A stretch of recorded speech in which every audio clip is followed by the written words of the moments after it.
Okay, so now here we are at the end. The only things that have changed here is kind of moved everything together. So we have our bit with our painting to get just certain parts, and then we have our bit with our attribute promote to move our scatter points with it all together. There is some minor, I should point this out. I basically hooked everything up. There were some other things like our transfer wetness. These guys need to be changed to params. And then basically hooked everything up, fired it out. So here's what it looked like. Put this on auto update.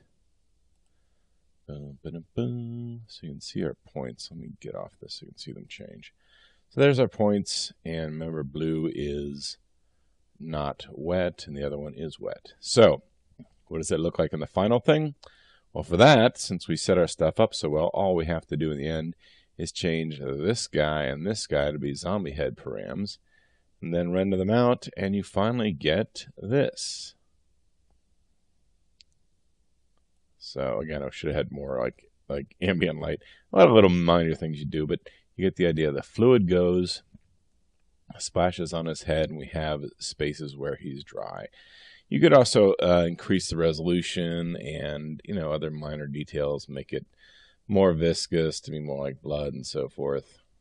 I was actually doing this for a show, but anyway, the as you can see, the map does move with him and does dry, and it doesn't dry all the way. And the beauty of it is, since the map is in point space that we can use with a shader, we can also use that for another scene. In other words, for later on when the don't care about that for now. When we use this guy as maybe later on he's walking through another scene and we see him. So it's a neat little trick and very useful and pops up in a lot of places. And the one thing I did want to point out in this lesson was the necessity of doing this bit and how useful this attribute interpolate is. And to get it to make it useful, you have to turn these guys on. Honestly, that single trick of moving points with moving animation, we use it on Sandman and Spider-Man 3. I always had to do special tricks to do it. I even called it the Sandman trick for a long time. Now Houdini 14 lets you just scatter, and it keeps this information so that this will magically do it, which is extremely useful. So attribute interpolate and scatters prim num stuff.